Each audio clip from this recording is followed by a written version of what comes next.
Los comentarios vertidos en este medio de comunicación son de exclusiva responsabilidad de quienes las emiten y no representan necesariamente el pensamiento ni la línea de guanatosfm.net. Bienvenidos a su programa Psicoradio, donde tratamos temas del día a día, sus problemáticas y sus posibles soluciones. Comenzamos.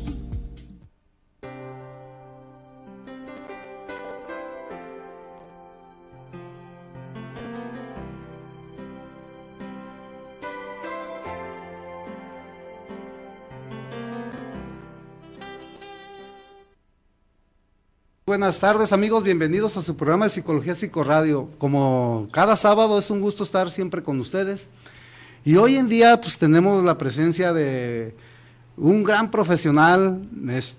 Por ahí estuvimos practicando un tema en esta charla con él que tuvimos. Le comentaba que teníamos amigos que nos escuchan en Estados Unidos y otros países, y otros estados también, así que más que nada está este programa dedicado a estas personas, y les voy a decir por qué, porque el tema que elegimos ahora es la historia familiar y sus efectos en la persona, y para eso tenemos aquí a mi maestro, el maestro Mariano Castellanos González, que es psicólogo, sexólogo, hipnólogo, terapeuta familiar. Un estuche de monerías, maestro, bienvenido. Hola Jorge, muchas gracias y bueno, aquí estamos para hablar del tema. Bueno, va a ser muy importante poder compartir esta temática con las personas y que puedan llegar a entender muchas cosas que les pasan en su vida a partir de saber que no todo tiene que ver con la actualidad, sino a veces traemos cosas de la historia de nuestras familias, incluso de 3 o 4 generaciones atrás. Sí, como bien escuchan amigos, aquí vamos a ver qué aspectos o por qué actuamos o somos de tal o cual manera, ¿verdad, maestro? Y para eso espero sus comentarios, sus llamadas, amigos de los Estados Unidos, no me dejen quedar mal, esperamos sus mensajes y llamadas aquí en el programa. Y sí, maestro, como habíamos tocado, quedado en este tema, de qué aspectos, los efectos que tiene mi historia familiar. Muchas veces actuamos o somos de tal o cual manera, y muchas veces no nos ponemos a pensar por qué somos así o por qué somos así. A veces lo relacionamos nada más con el estrés, pero quizás ya yo les he comentado aquí en el programa que las familias tenemos muchas veces muchas cosas que nos identifican, hasta el modo de ser, de hablar y de actuar. Así es, las familias tienen una serie de elementos psicológicos, psicoemocionales que los van llevando a comportarse de tal o cual manera. Mira, por ejemplo, hay un concepto que se llama lealtad familiar, y eso hace que nosotros nos comportemos de una manera muy específica, pero también hay un concepto llamado lealtad invisible que hace que parezca que somos todo lo contrario de la familia, pero es una apariencia nada más, Jorge, porque en el fondo somos leales a la familia con esa apariencia, esa aparente rebeldía. Sí. Y bueno, hay cosas que suceden en generaciones atrás y se van heredando a las siguientes generaciones. Todos nosotros traemos comportamientos, conductas, acciones, gustos, dificultades heredadas de nuestros papás, de nuestros abuelos, de nuestros bisabuelos. Y aquí surge siempre la pregunta, oye, pero ¿cómo de mis bisabuelos o mis abuelos si yo no los conocí? ¿Cómo se va a heredar eso si parece algo hasta como mágico? Sí, claro. Pero no es algo mágico, es algo que se hereda a través del lenguaje no verbal, de lo que no se dice, pero que los niños de los 0 a los 5 años lo saben leer perfectamente. Los bebés de los 0 a los 5 años saben leer el lenguaje de sus papás, de lo que dicen y de lo que no dicen. Y el cerebro de los niños lo absorbe. El cerebro de los radioescuchas, cuando tienen esta edad, lo absorben sin cuestionárselo.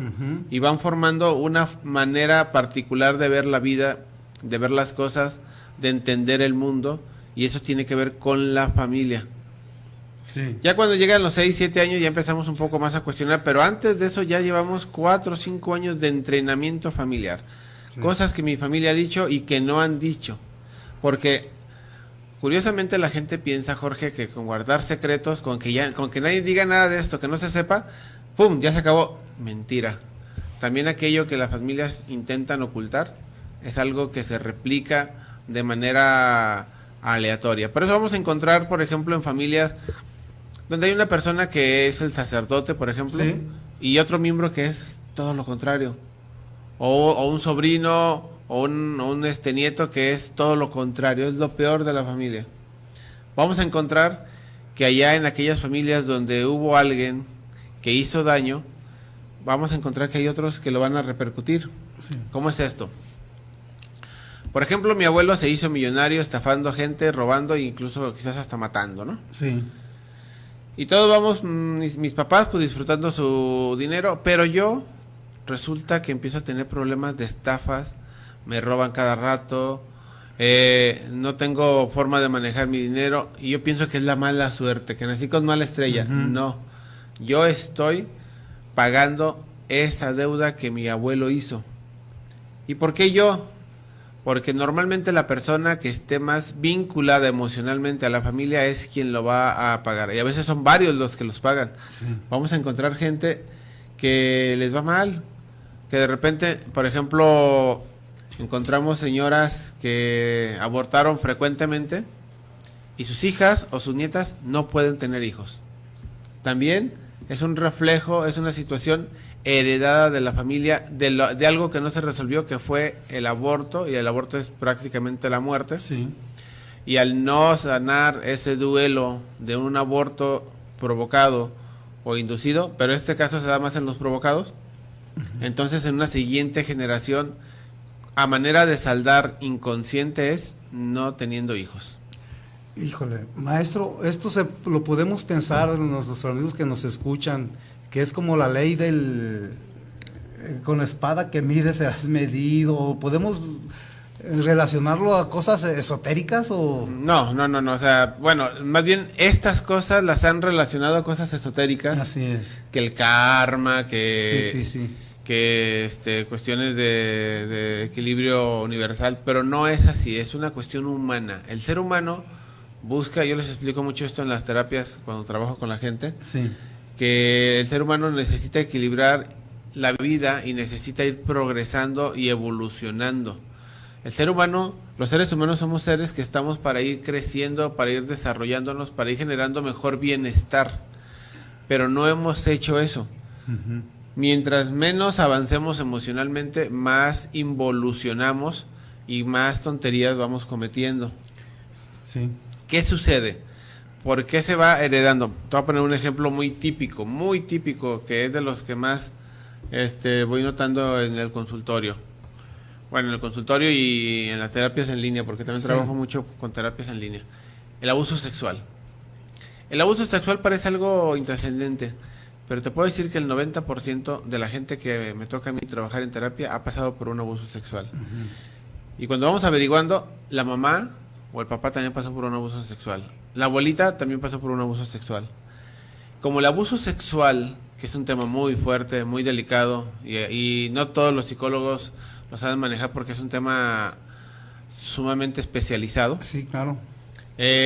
Las personas, al no resolverlo, porque la forma en la que tienen de enfrentarlo es callarse, uh-huh, no decir nada, esconderlo, no pasa nada, mira, no digas nada y no pasó nada, ¿no? Si no nos acordamos, no sucedió. Uh-huh. Mentira. No. Mientras no se resuelva de forma justa, en la siguiente generación se va a repetir. Hasta que se resuelva, y resolverse significa curarlo, significa un acto de justicia, de claridad.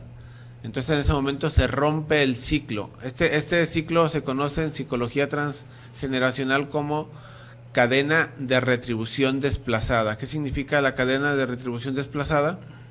Que aquello que en una generación no se resuelva, no se corrija, a la siguiente generación le va a tocar. Y si no, a la que sigue. Y si no, a la que sigue hasta que se corrija. ¿Sabías tú que muchas personas que se suicidan precisamente como una manera inconsciente de corregir lo que la cadena ha estado desplazando de generación en generación? No, es una forma de cortar. Exactamente.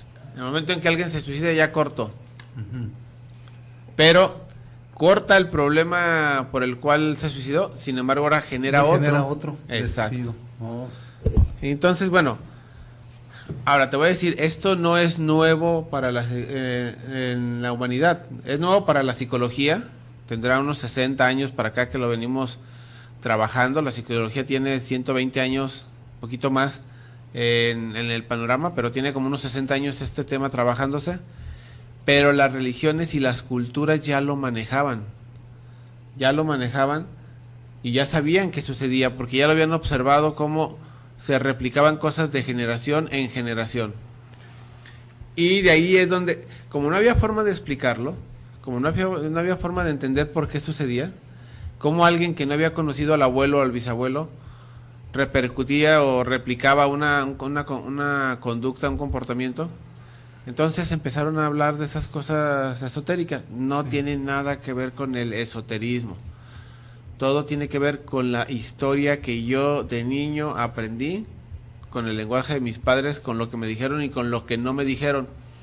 Porque de los 0 a los 5 años nuestro cerebro se va preparando como si fuera una computadora, absorbiendo toda la información de lo que se dice, de lo que no se dice, de los gestos, de las miradas, de los movimientos de las manos, de todo. Los niños leen perfectamente el lenguaje no verbal. Ya cuando tienen 6, 7 años empiezan a dejar de leerlo, porque ya empiezan a tener una estructura mental y una presión social de tal o cual conducta.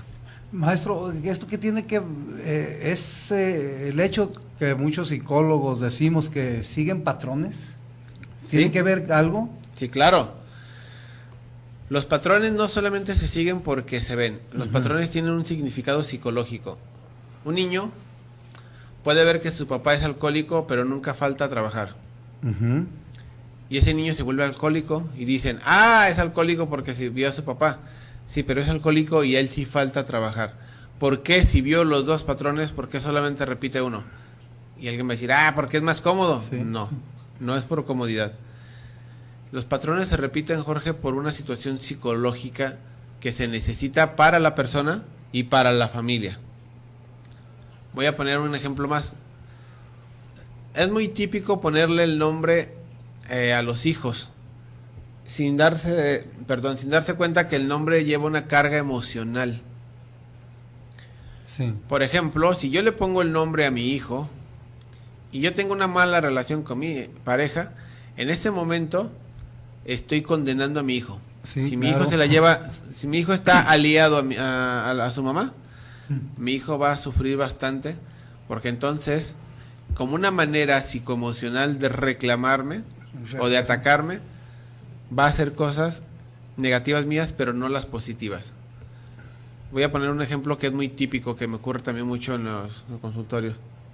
El señor se llama, voy a poner los nombres que yo utilizo para todos ustedes que nos están escuchando. Yo tengo una página que es marianocastellanos.com. Ahí tengo una historieta que le llamo La Familia Perfecta, donde mis personajes se llama Jodonio y Sufricia. Imagínate que Jodonio tiene un hijo y le pone Jodoncito o Jodonio Junior y se lleva mal con su esposa. Él es empresario o él es abogado, vamos a ponerlo que él es abogado y es buen abogado, es reconocido, pero se lleva mal con su esposa y el chiquito está muy pegado a su mamá. Cuando el chico llega a los 16, 17 años, empieza a infringir la ley frecuentemente. ¿Qué puede haber más vergonzoso que para un abogado? Que esté siendo exhibido por su hijo infringiendo la ley. Entonces Jodonio Junior empieza a infringir la ley para evidenciar a su papá, para avergonzarlo. O Jodonio es médico y el hijo empieza a tener conductas donde consume drogas, donde hace cosas, donde pone en evidencia o avergüenza el nombre de su papá de forma ya sea social o de forma personal. Sí. Y eso tiene que ver con una situación familiar. Aquí te hablo de 2 generaciones, pero podemos hablar de más generaciones. Por ejemplo, si Jodonio, también su papá se llama Jodonio, y está orgulloso del nombre, y han sido personas que han sido empresarias, Jodonio, que es el tercero o el cuarto de la familia, el junior, resulta que cuando llega a la adultez, hace que la empresa quiebre. ¿Por qué la empresa quiebra? Simple y sencillamente porque es una manera de vengarse inconscientemente de la dinámica que su papá tuvo con su mamá. ¿Y en qué le hace que quiebre? Curiosamente lo hacen mujeres, precisamente para evidenciar o enmarcar que tú, papá mío, me educaste mal, no fuiste una buena persona, y ve, aquí está el resultado. ¿Me explico? Sí, claro. Pero ¿qué tanto, maestro, qué tanto tiene que ver realmente? Usted lo menciona como una venganza de un hijo hacia un padre, porque él menciona que no me educaste, más bien como él quiso que lo educaran, no quiso ser, o porque no le permitieron. Eso es lo que van a decir de forma consciente. Uh-huh. Pero ya que estamos trabajando, por ejemplo, en terapia, se van dando cuenta de muchas cosas. Hay un concepto que se llama la lealtad, Jorge. Uh-huh. La lealtad es el concepto fundamental en el ser humano. Hay dos conceptos que son esenciales. El amor, no el amor romántico, es el 14 de febrero, no. El amor como forma de existencia y como forma de vínculo, y la lealtad. En todas las culturas, lo que más se castiga, lo que más se desprecia es la deslealtad o traición. Uh-huh. En México, por ejemplo, no existe la pena de muerte a menos de que traiciones a la patria. Sí. Si traiciones a la patria, entonces sí hay pena de muerte. La traición en todas las culturas de todo el mundo, en toda época, ha sido un tema muy castigado. Sí. En la prehistoria, por ejemplo, no mataban a la gente de forma abierta, pero sí dejaban el brujo o la persona que mandaba decía, sutanito de tal ha muerto para el pueblo. Entonces en ese momento todos tenían prohibido hablarle, comunicarse, dirigirle la palabra, ni dirigirle miradas. Y esta persona intentaba acercarse a ellos y todos pasaban de largo. Sí. Entonces de repente ellos captaban que ya estaban siendo ignorados y que ya no los veían en el pueblo y se iban. Pero al irse en un ambiente tan complicado como era en la prehistoria, pues eran devorados por los animales. Uh-huh. Morían. Era una forma indirecta de matar a las personas. La traición ha sido algo que siempre ha sido muy, muy, muy castigado. Entonces, tú me preguntas, sí, pero ¿por qué el chico puede ser que haga eso y más bien le va a reclamar que no lo educó como él quería? Uh-huh. No. El chico no es que quisiera ser educado de tal manera o de otra, porque el chico no sabe. Uh-huh. El chico lo único que sabe es que hay una dinámica dañada, equivocada entre papá y mamá. Claro. El chico lo único que sabe es que algo está pasando, y si la mamá, por ejemplo, señoras, dejen decirles esto, y también para los papás, jamás le cuenten sus problemas de pareja a sus hijos. Ese es un daño durísimo, durísimo. Claro. Es un daño muy fuerte que le hacen a sus hijos. No se imaginan el daño que generan cuando ustedes se ponen a contarles cosas de pareja a los hijos. Ay, es que no tengo con quién platicar. Búsquese una amiga, búsquese a alguien con quien platicar. Los involucran en algo que no les corresponde. Claro, porque los hijos les quieren tanto. Y de por sí ya los tienen a ellos como pretextos para a lo mejor mantener esa relación. Y aparte todavía los castigan de esa manera. Así es. Para que entiendan más las señoras y los señores que nos están escuchando, Jorge, sí, cuando un amigo nos cuenta que se peleó con su pareja, y si nosotros queremos mucho a nuestro amigo, le agarramos coraje a la pareja, aunque no la tratemos casi. Sí, claro. Pero después nuestro amigo se reconcilia con su pareja y nosotros nos quedamos con el coraje contra esa persona. ¿Por qué nos quedamos con el coraje? Primero, porque no tenemos ningún problema con esa persona, entonces no tenemos nada que arreglar. No podemos quitarnos el coraje de encima, porque ese coraje fue una muestra de cariño y de lealtad hacia mi amigo. Sí. Pero mi amigo ya regresó con su esposa y yo me quedé con el coraje, entonces yo me quedo molesto y cuando veo a su pareja, pues me cae mal. No, y cuando veo al amigo también. También, pero al amigo se la pasas después, le dices, no man, te pasaste. Sí, sí, claro. Pero vuelve la amistad. Sí, pero con la otra persona no vuelve porque no tienes tu forma de arreglar algo con esa persona. ¿Por qué no tienes forma de arreglar? Porque no tienes ningún problema. Uh-huh. Entonces un hijo que va siendo contaminado por el papá o la mamá empieza a perder al otro padre. Si el hijo le cuentan cosas, la mamá pierde al papá. Si le cuentan cosas al papá, pierde a la mamá. Y si los dos le cuentan cosas, lo vuelven loco. Lo desquician y va para el psiquiatra. Sí. ¿Me explico? Sí, claro. Entonces, la lealtad es un factor fundamental. Y el niño va aprendiendo a que está del lado de la mamá y la mamá se siente molesta y se siente dolida y se siente lastimada por su marido. Y el niño la única forma que tiene, porque no tiene la fuerza, no tiene la manera de oponerse a su papá, que él siente que le está haciendo daño a la mamá, cuando él no sabe que en la mayoría de casos, porque bueno, si hay casos donde el papá o la mamá son bastante malos de conducta y lo hacen con toda la maldad y la intención de maldad, sí. Pero en la mayoría de los casos es porque hay malos entendidos, porque son inmaduros y no saben resolver sus problemas conyugales. Siempre que trabajo en la terapia de las parejas les digo, esto es entre ustedes. Pero es que no tengo a quién contarle, me dicen las señoras. A ver, señora, le voy a decir algo. Usted está dispuesta a contarle a su hija, ¿verdad? Pues es que no tengo a quién contarle. Entonces usted está dispuesta a tener relaciones sexuales con su marido y que su hija esté presente. ¡Ay, cómo cree! Eso es privado. Exactamente. Los problemas de pareja también son privados, son de la pareja, es de la alcoba. Nada más de ellos dos. Si necesitan a un tercero, busquen un psicólogo, busquen a un sacerdote, busquen a un pastor, busquen a una amiga, un amigo, pero no a los hijos. Por favor, cuiden a los hijos, no los dañen contándoles cosas que ellos no pueden resolver. Imagínense ustedes, papás, que sus hijos se quedan mal porque los ven mal a ustedes. Y ustedes ya se desahogaron. Y luego, antes de continuar, deja hacer un paréntesis. Sí. Los papás hacen una cosa que es una puñalada doble. Le cuentan problemas del daño que le está haciendo su pareja. Vamos a pensar, la mamá se está sintiendo dañada por el papá. Sí. Y el hijo empieza a refunfuñar y a maldecir al papá. Y luego la mamá le dice, pero es tu papá, quiérelo. Uy, eso daña más. Sí, sí. Porque entonces le están diciendo al hijo, estás mal al sentir eso. Claro. Cuando es un sentimiento lógico, cuando la mamá se está descargando. Los hijos no son de palo para escucharles y no sentir nada y después seguir con el papá y decirle, papá, te amo mucho. No, los hijos reaccionan, todos los seres humanos reaccionan de forma natural. Maestro, luego le hacen, ¿verdad? O sea, eso que dice me da mucho la atención porque es que es tu papá.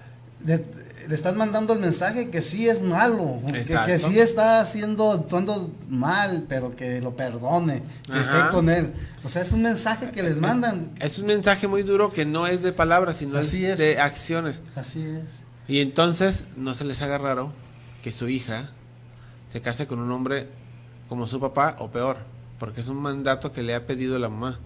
O no se les haga raro que su hijo se comporte cuando se case como el señor o peor, porque es un mandato, porque le están diciendo al mismo tiempo que el portarse mal es lo más adecuado, que hay que amar al que se porta mal, al que es agresivo, al que daña, al que es borracho, al que...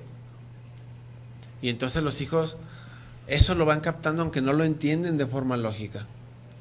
Entonces primero le voy contando las cosas y mi hijo, obvio, o mi hija siente rabia por el daño que siente que le están haciendo a su progenitor o progenitora. Segundo, la reacción natural de alguien que quiere a otro es protegerle. Sí. Y el hijo o hija, sea la edad que sea, va a intentar protegerle. Y si no va a intentar protegerle porque sabe que el papá o la mamá son muy dominantes, en su cabecita ya va a empezar a protegerle. ¿Cómo? Odiando al papá, despreciando al papá, alejándose del papá, no vinculándose al papá para que sea una forma de castigar a su padre. Fíjese, maestro, voy a hacer un paréntesis pequeño, nada más para agradecer a Jesús Eduardo Zíñiguez Chávez, a Javier Bernal, a Angie. Angie, eso también fue nuestra compañera en la escuela, fue su maestra. Saludos, también. Angie Diana Navarro, ella es mi comadre, Juan Pablo Cuevas. A todos ellos les agradezco que estén en sintonía aquí por el Face. Maestro, y para nuestros amigos que nos escuchan en otros estados y que tienen sus familias dispersas, o cómo se le puede decir, o que emigraron a otros países, ¿qué tiene que ver todo esto que hemos platicado? Fíjate que la emigración es un fenómeno que todos lo tenemos en nuestras familias. Sí. Y cuando las personas emigran, están hablando de una pérdida, no se llama duelo, aunque muchos lo confunden, Sí. es una pérdida ambigua, porque es de una persona que se fue, pero que puede volver. Un duelo, hay que dejarlo muy en claro, incluso psicólogos lo confunden, pero un duelo solamente es cuando hay algo que es irreparable, algo que ya nunca más va a volver. Oye, entonces, ¿la ruptura con el novio es un duelo? No, no es un duelo. Es una pérdida ambigua y se trabaja diferente. Porque una pérdida ambigua significa que eso puede regresar. Claro. Uy, ¿cuántas personas conocemos que a los 5 o 10 años se vuelven a encontrar y vuelven? Sí.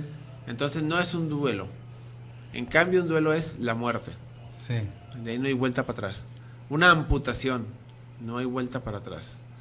Una enfermedad irreparable o crónica, degenerativa, no hay vuelta para atrás. Muchas veces porque, como usted dice, hasta los mismos psicólogos a veces o confundimos y confundimos a los demás. Sí.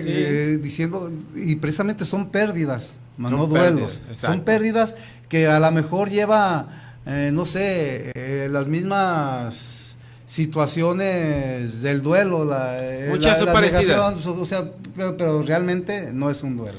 Es Eso sí que lo qué bueno que lo hizo y dificulta- dejarlo claro. Sí, lo que dificulta a esta diferencia, Jorge, es que en el duelo las personas tienen que terminar resignándose, Ujú. tienen que terminar aceptando lo que pasó. En la pérdida no. Por ejemplo, a mí me corren de mi trabajo y me voy a otro y estoy muy feliz y de repente ven en mi trabajo que tenía antes que era muy bueno y que les hago falta y me vuelven a llamar. Y vuelvo. Entonces, ¿dónde está el duelo? Porque no fue una pérdida definitiva. Mientras existe una mínima esperanza, el ser humano siempre tiene la esperanza puesta ahí. Decían en la historia de la caja de Pandora que lo último que se pierde es la esperanza. Sí. Y cuando es una pérdida ambigua, la esperanza, aunque sea pequeñita, aunque sea casi ya apagada, ahí está. En el duelo, la esperanza tiene que morir porque ya no hay forma de regresar a esa parte. Mire, maestro, perdone, sí, aquí dice Juan Pablo, es que estoy aprendiendo, le digo, de esta tecnología de los hombres blancos. Ah, muy bien. Juan Pablo dice saludos, Rosa Buenuestro, saludos, Diana Navarro, excelente programa, saludos, gracias Diana. Y Angie dice saludos, profe Mariano. Saludos, Angie. Igual para ti, Jorge, dice gracias. Aquí, lo que pasa que ya llegué cómo ver los mensajes, maestro, ¿eh? Ah, perfecto, mira, ahí está. Entonces, ¿cómo lo relacionamos con esas migraciones, maestro? Regresamos al punto de las Sí. migraciones. Entonces las personas, cuando migran, tienen que tener una separación. Y cuando hay una separación hay dolor.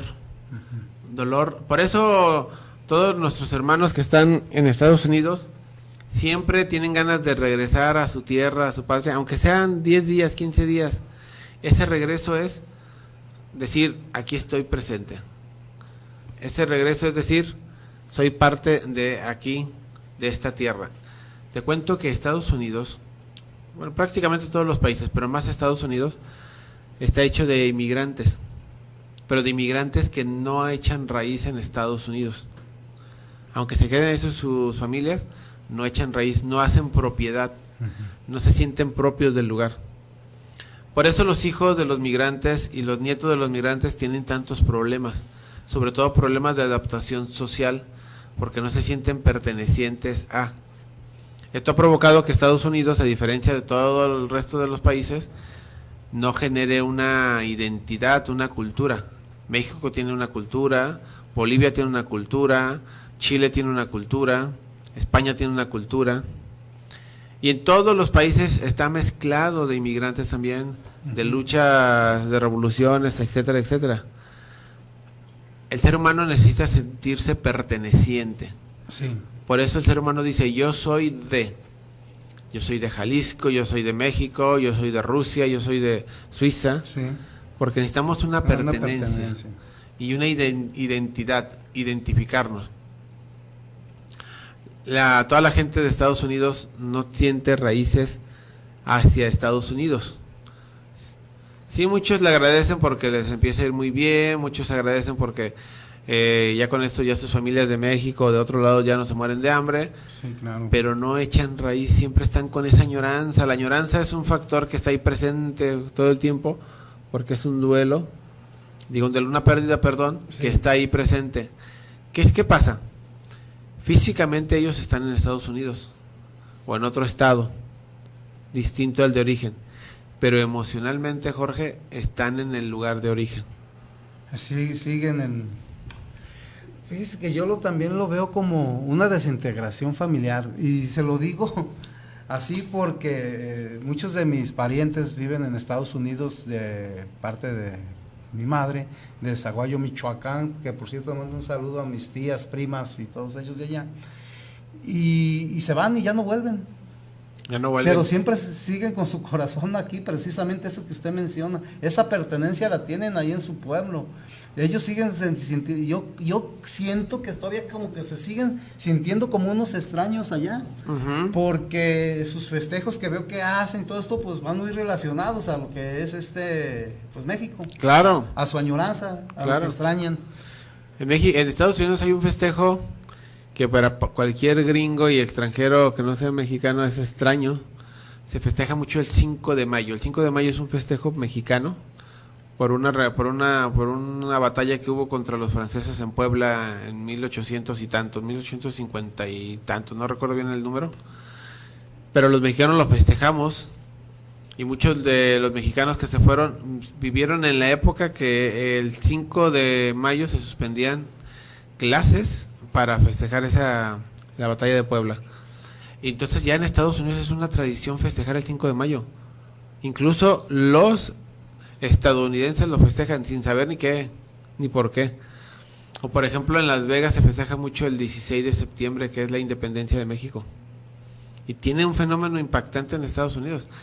No hay que olvidar que en Estados Unidos hay más de 20 millones de mexicanos. Fíjate el número, 20 millones de mexicanos.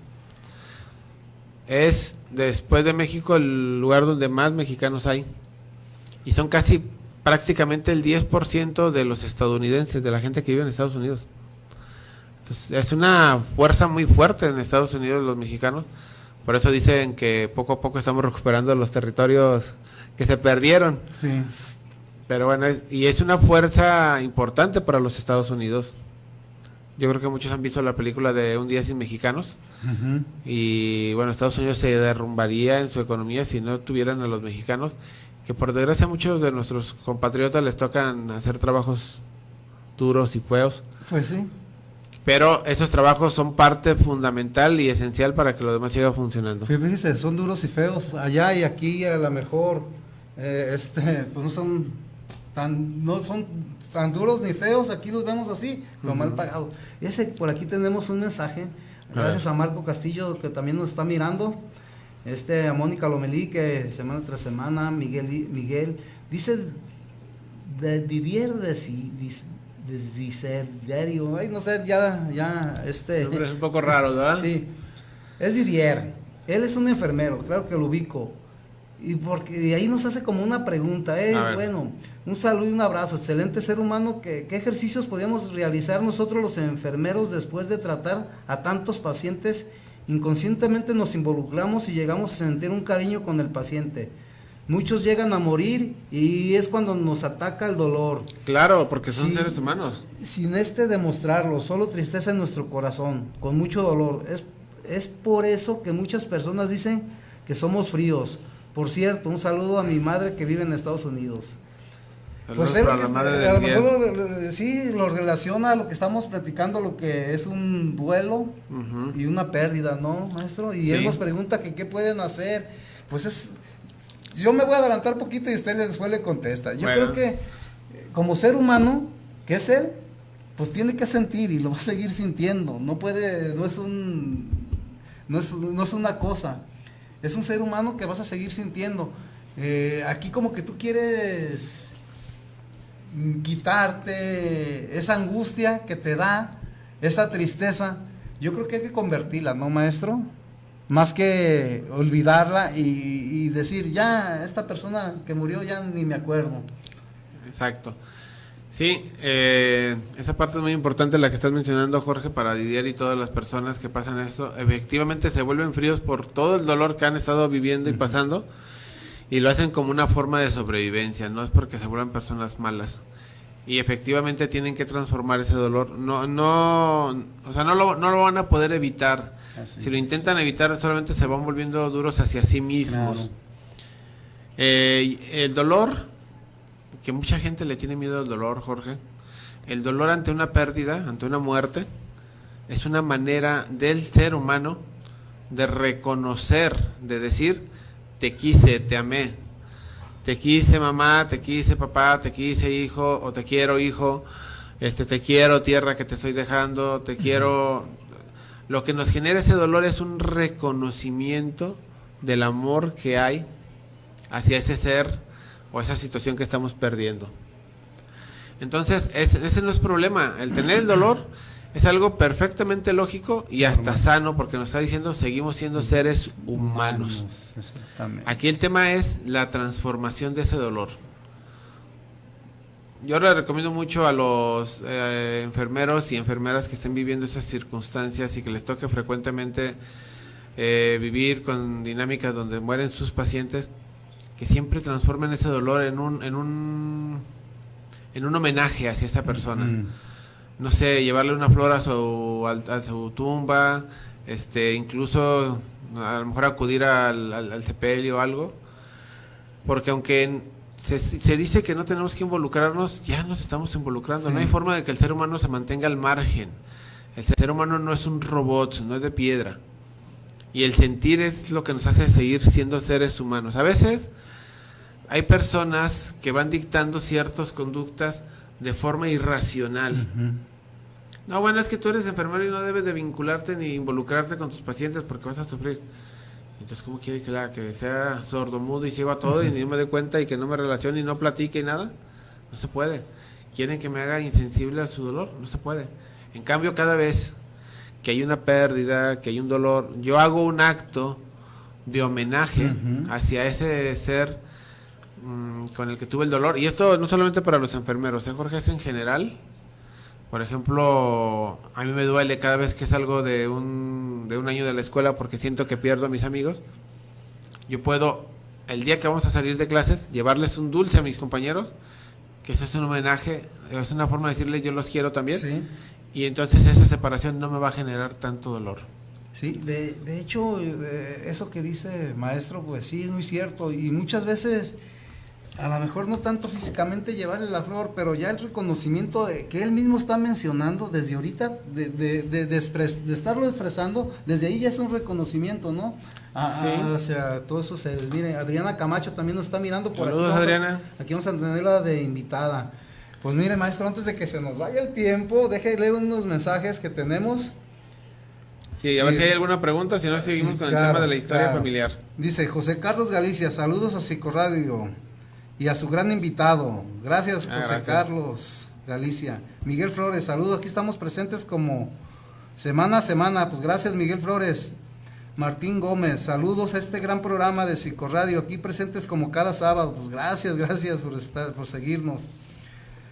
Oscar Rivas, saludos, estamos siguiendo su programa. Saludos al maestro invitado y para usted, señor Palacios. Está de lujo el tema que están tocando. Héctor Mendoza, saludos, estamos viendo su programa en la Ciudad de México. Saludos al maestro invitado. Gracias. José Armando López, es primera vez que escucho su programa, me lo recomendaron en Guatemala. Saludos al invitado. Saludos para Guatemala, mira. Pues qué bueno que desde allá nos vean y nos escuchen y síganos recomendando, si les gusta, claro, ¿verdad? Porque recomiendan lo que les gusta, ¿no, maestro? Claro, sí.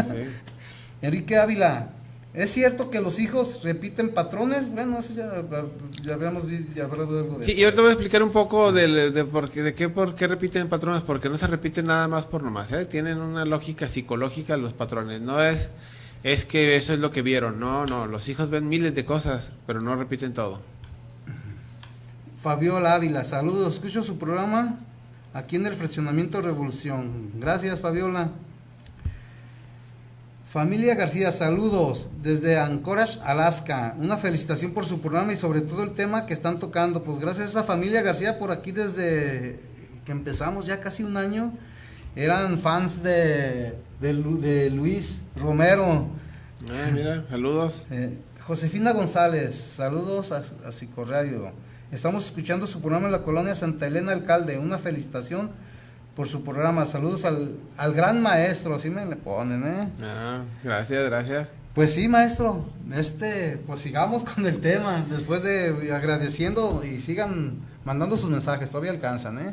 Bueno, y regresando al tema de la historia familiar, contestándole primero al radioescucha que preguntaba sobre el tema de que se repiten los patrones, sí, las personas, los seres humanos llegan prácticamente con poca información, con una base genética, biológica, pero todo el dibujo, todos los colores, toda la estructura esencial la van a formar y la van a ejercer los padres, con sus abandonos, con su cariño, con su dolor, con sus enseñanzas, con sus no enseñanzas, con lo que les dicen, con lo que no les dicen. Por eso, padres y madres, es muy importante que cuiden sus palabras hacia sus hijos. Las palabras que ustedes digan quedan más grabadas que los golpes. Entonces los hijos van a repetir patrones por muchos factores, pero voy a explicar nomás uno. Un factor importantísimo que los hijos por lo que tienen que repetir patrones, es para poderse acercar a sus papás. Fíjate, Jorge, sí, lo interesante y cómo los seres humanos acomodamos las cosas como se nos antoja, ¿no? Sí, claro. Muchos dicen, ay, es que mi hijo y mi esposo son iguales y no se llevan, chocan. Son tan iguales que chocan. Señora, su esposo y su hijo tienen en la dinámica una limitante que está relacionada a usted. Por eso ellos chocan. Dos personas que se parecen siempre se la van a llevar súper bien, porque son iguales. Sí. En cambio, dos personas que se parecen y chocan es porque hay algo psicológico que no está permitiendo que se la lleven bien. Todas las personas cuando van a buscar pareja dicen, ay, que sea así, así, así, asado. Es decir, cosas que son como las mías para podernos naranja, entender. Exacto. Lo que yo quiero realmente. Exactamente, para podernos entender. Sí. Claro, porque cuando encontramos a alguien que piense como nosotros, que tenga los mismos gustos, nos entendemos rápido. Dos personas que son muy parecidas se van a entender rápido. ¿Y por qué el hijo y el papá no se pueden entender? ¿Por qué chocan? Porque hay una situación del hijo de lealtad a la madre donde él no puede acercarse a su papá. También ocurre al revés, ¿eh? Estoy poniendo el ejemplo de la mamá, pero no quiere decir que sea solamente así. No puede acercarse al papá y entonces ¿cómo se acerca? Psicológicamente. Ah, caray, ¿cómo es eso?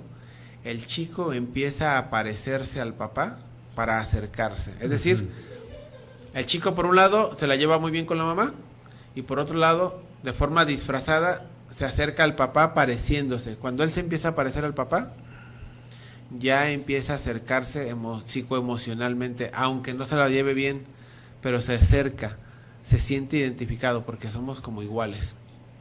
Entonces ya no estoy sin papá, ya no estoy alejado de mi papá, aunque yo no puedo hablarle, porque si yo le hablo a mi papá y le digo que lo amo, quizás mi mamá se sienta. Sí. ¿Y las mamás cómo lo hacen, cómo lo manifiestan? Empiezan a ponerse serias con sus hijos, se enojan, les dicen, yo no sé por qué quieres tanto a tu papá si él se ha portado mal con nosotros. Pues sí, pero los hijos necesitan a los dos, malos o buenos los papás, los necesitan. Y como los hijos vienen prácticamente limpios y los papás van coloreando, los papás son los que van enseñándole a los hijos lo que es bueno y lo que es malo. Lo que hace daño y lo que no hace daño. Sí. Y entonces la mamá le cuenta muchas cosas a su hijo terribles, pero después ve el hijo que la mamá va y lo abraza. Entonces dice el hijo, entonces resulta que en el amor te tienen que maltratar y te tienen que hacer daño. Porque eso es lo que estoy viendo de mis papás. O, por ejemplo, mi papá me pone una tunda. Por cierto, señores y señoras, yo sé que voy a pisar muchos callos. Los golpes y los gritos no son educativos. Esa frase errónea de más vale una nalgada a tiempo es una mentira, es una justificación. Uh-huh. Eso de que el hierro a golpes se endereza, el hierro sí, pero el ser humano no. Es que yo le agradezco a mis papás porque fueron muy duros y ahora soy una persona de bien. No, señor, no, señora, usted no es una persona de bien por el maltrato que recibió. Porque lo sigue dando. Es porque usted quiere a sus papás y porque el que los quiere no quiere dejarlos en mal. Pero no fueron los golpes ni los maltratos. Y luego la gente luego se va al otro extremo. Entonces usted dice que no tenemos que decirles nada, tenemos que dejar que hagan lo que sea. No. La educación sana, correcta y adecuada con los hijos es a través de la disciplina y del amor, pero no de los gritos y de los golpes. Los golpes, aunque no quieran los papás, los golpes es un desquite que hago hacia mi hijo porque me frustra lo que está haciendo. Revísense, papás, cómo todas las veces que les pegan a los hijos les pegan enojados. Entonces el hijo no está aprendiendo a que eso no se debe de hacer. El hijo está aprendiendo a que no tengo que hacer enojar a mi papá o a mi mamá para que no me golpee, pero no lo estoy educando a que eso no se hace.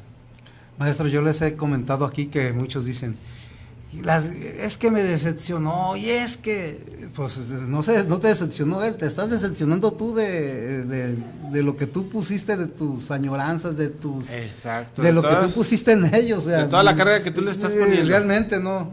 Totalmente. Adriana Camacho dice, saludos, maestro. Sí la conoce, fue sí, claro, hola Adriana. Mayra dice, saludos marinos de la colonia Insurgentes. Saludos ahí en esa colonia. Jesús Quevedo. Sí. Quevedo. Saludos, le envío Jesús. Un saludo, maestro, de su alumno Alejandro Quevedo. Sí. Pues maestro, ya casi se nos va el tiempo. ¿Cómo? Tenemos ¿Estamos arrancando? Sí, pues tenemos 3 minutitos. Todavía no empezamos a hablar de lleno del tema, ya se nos fue el tiempo. Pues sí, pero espero no sea la última, porque tenemos muy buena. Es la primera y yo espero que haya mucho más. Yo pienso que sí, espero que sí. Esta es la primera parte del tema, no lo hemos podido desarrollar por completo porque hay muchas cosas que están ahí. Sí, claro. Pero sí quiero dejarles en claro a la gente, pues, que comprendan que mientras más conozcan la historia de su familia, más se van a liberar ustedes de cargas y de cosas que ustedes ni sabían. Porque hay cosas que ustedes no entienden de sí mismos, de por qué les gusta tal cosa, de por qué ustedes cada vez que intentan liderar fracasan, por qué ustedes cada vez que intentan hacer esto no funciona, por qué las relaciones de pareja les va tan mal, por qué todo eso tiene una parte que tiene que ver contigo, con tu persona y mucho de tu historia familiar. Tu historia familiar es todo un proceso de formación y educación. Tu historia familiar te va llevando. Yo les digo, Jorge, cuando voy trabajando en las terapias, sobre todo cuando están lejos, conozcan, infórmense de sus familias, porque ustedes que están lejos están más propensos a repetir cosas. Pues sí, amigos,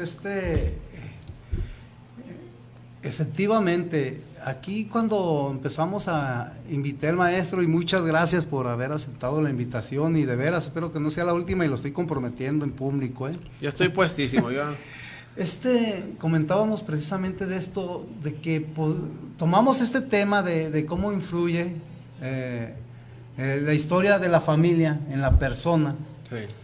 Pero sí, es un tema para tocarlo, no 1 hora, ni 2, ni 3, maestro. Es varias un tema horas. Que en varias horas, que vamos a tratar de seguir, que más que nada decirle algo sumamente científico de por qué las cosas. Hoy nos dimos cuenta, como bien se los explicó el maestro, de qué reacciones tenemos, qué acciones hacemos en relación con nuestra familia. Menciono yo a maestro, los que la tienen.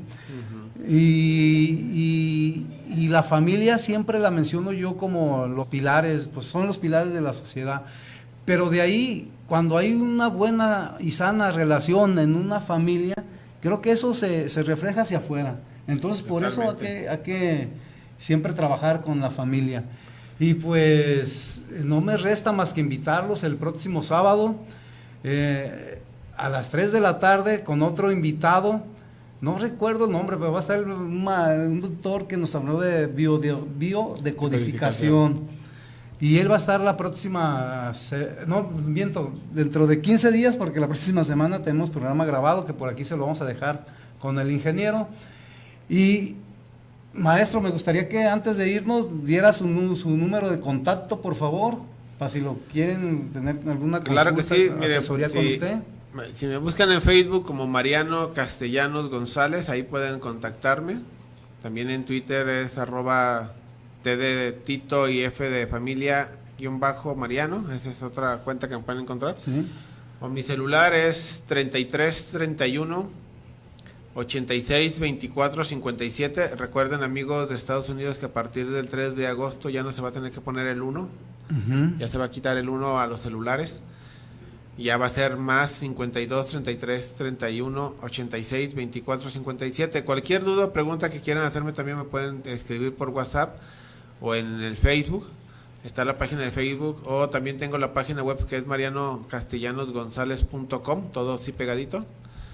Y en cualquiera de estas plataformas, si tienen alguna duda, alguna pregunta, algo que les haya quedado un poco oscuro, lo podemos aclarar. De hecho, fíjate que los de biodecodificación toman parte de esta educación. Efectivamente. Sí, pero ellos todavía sin tener en claro cómo se transmite. O sea, la transmisión no es tan clara para muchas personas porque no entienden lo que sucede para que se transmita esa información. Pero bueno, es parte de...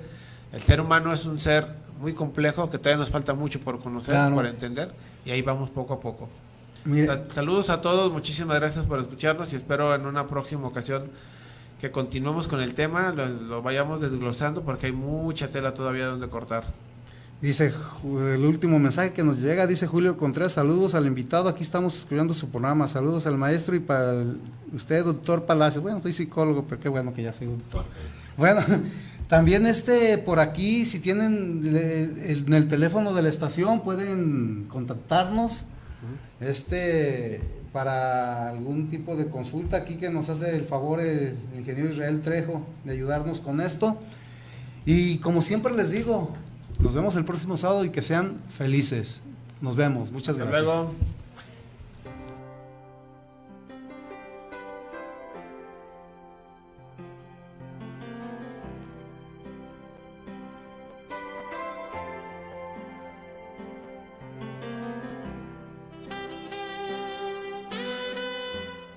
Este fue su programa Psicoradio, donde usted quedó informado de los temas vividos día a día, sus problemáticas y sus posibles soluciones. Nos escuchamos el próximo sábado en punto de las 3 de la tarde por esta señal, guanatosfm.net. guanatosfm.net.